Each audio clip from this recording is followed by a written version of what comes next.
Hello and welcome to Lincolnshire Heritage Services Archaeology Store. Have you ever wondered what happens to the county's archaeology once it's been unearthed from fields or from fens or even from underneath the streets in our towns? Well, I'm Rebecca, one of the Collections Development Officers here, and in this short film I'm going to explain what happens to that material, how it comes to be here with us, and also to show you some examples from what's in our stores. But first things first, a little bit of background.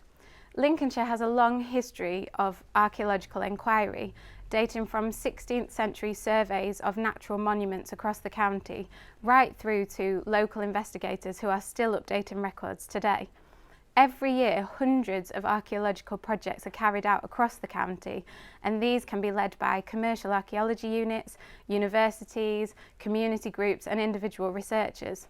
These again have such a range from large-scale excavations of building projects like the Waterside Shopping Centre or St Mark's, or more recently the Lincoln Eastern Bypass, through to small individual test pits that have been dug in somebody's garden. Whenever any archaeological project is carried out, it's so important that that material is then collated and organised into what we call an archaeological archive. Those archives are what continues to enhance and develop our understanding of Lincolnshire's past and what really happened in the county's history. Once those archives have been created, they obviously have to go somewhere to be stored, and that's where we come in. Since 1974, when the County Council was established, we have been designated as the county's repository for all archaeological material. Since that time, the collection has developed to include material from over 7,000 archaeological projects, covering a range of history from the earliest human occupation in Lincolnshire right through to the 19th century. Every project archive that comes into us here has the potential to be made up of up to 3 distinct parts.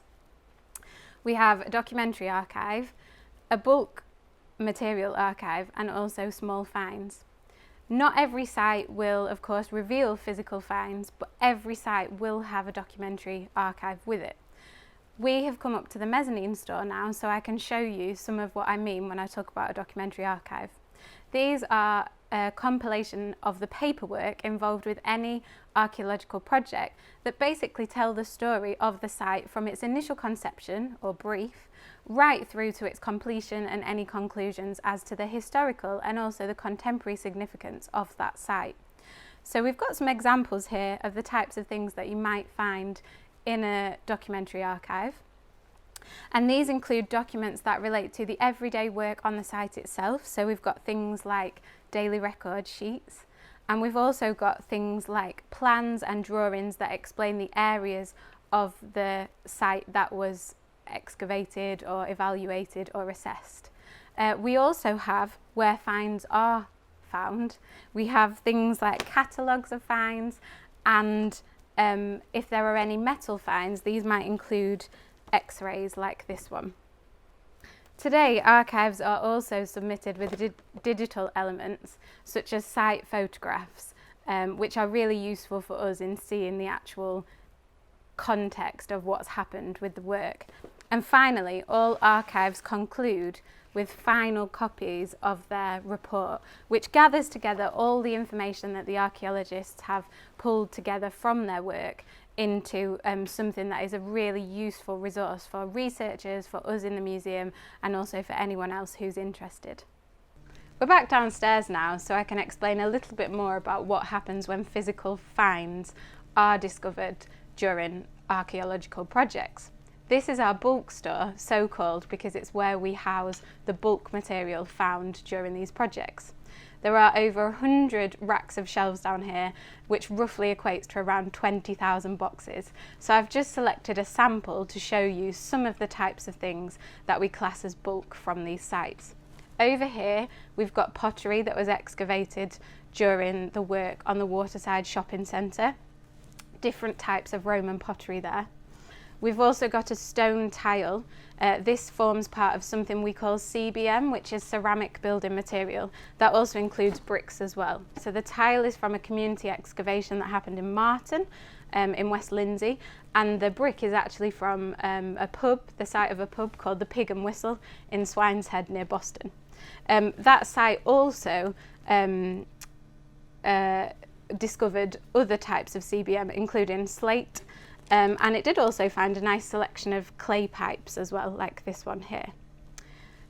One recent archaeological project that came into us was from a site in Rugby, and something that was discovered on that site was this beautiful selection of wall plaster, painted wall plaster, which is not something we get to see very often, so that was very exciting to see that come in.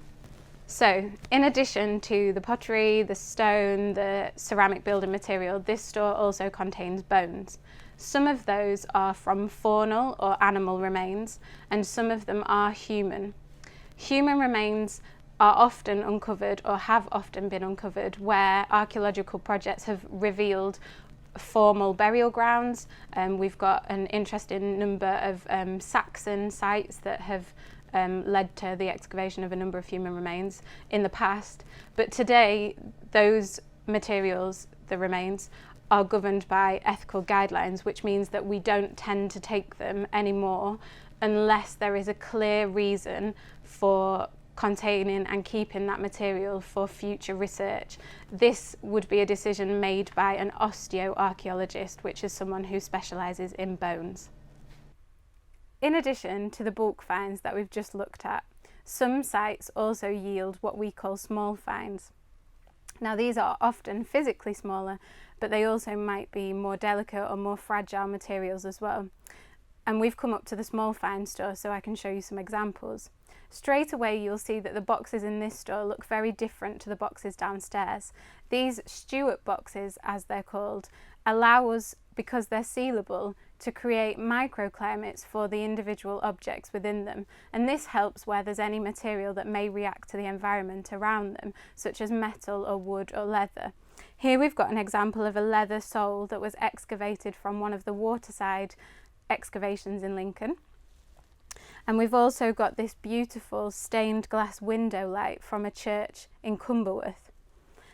The other thing that the smaller boxes allow us to do is add a bit of extra protection to those items that are very small and fragile. We've got some more examples here. This is a piece of worked bone from Jews Court in Lincoln.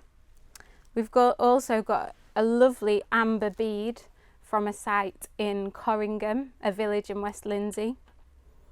And there's a silver ring here as well, also excavated from St Mark's shopping centre. All of this taken together, the documentary archives, the bulk material and the small finds that we've looked at here, create a hugely rich and diverse insight into Lincolnshire's past and what happened here in the county over its history. We often welcome research enquiries from people around the world who are interested in all sorts of different projects that our materials can help them with. This can include things like understanding animal ownership during the Viking period and understanding patterns of eating behaviour during the Anglo-Saxon times. And also a recent enquiry was around prehistoric crop growth. So a huge range of research enquiries supported by the material that's here. We have 6 deposition windows a year, which is when the archaeologists can bring material in from any of the projects that they've been working on. And these are always really exciting times for us here in the stores because it's great to see what things are being brought in and gain an understanding of how we can enhance and develop our existing collections. I hope you've enjoyed watching this short film and that it's given you a better understanding of how the material that we have here comes to be here. Thank you very much for watching.